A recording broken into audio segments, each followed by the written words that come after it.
बोल नक्की बाजू मांडण्याची संधी दिली नाही. कसा मला बिर्याणी खायला घरून बाजू मांडायला संधी दिली केली. आता हे काय विषय आपण मोजणी करतो म्हणजे मोजणी. अहो मॅडम, मोजणी तर सुरत चेन्नईच्या बाबतीत असंच झालं. एकदा मोजणी केल्यानंतर त्या शेतकऱ्याला कोणी विचारतच नाही. मुळात आमचं सांगा ना, मग हे कशासाठी आहे? शेतकऱ्यांना द्यायचे नाही. पण खोटं सांगितलं जातं की तुम्हाला एवढे पैसे मिळणार आहेत, तेवढे पैसे मिळणार. सांग, गट नंबर न्याय सांगा बघू. मग कुणाला किती, कुणाची किती जमीन जाणार आहे ते सर्वे केल्यानंतर कळेल. पण ह्या गटाला एवढे पैसे मिळणार आहेत हे सांगा बघू आत्ताच.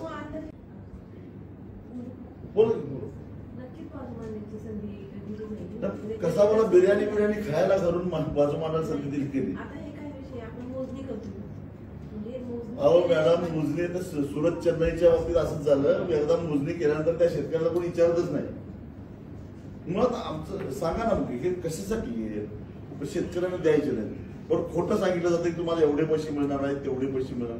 सांग, गट नंबर न्याय सांगा बघू. मग कुणाला किती, कुणाची किती जमीन जाणार आहे ते सर्वे केल्यानंतर कळेल. पण ह्या गटाला एवढे पैसे मिळणार आहेत हे सांगा बघू आत्ताच.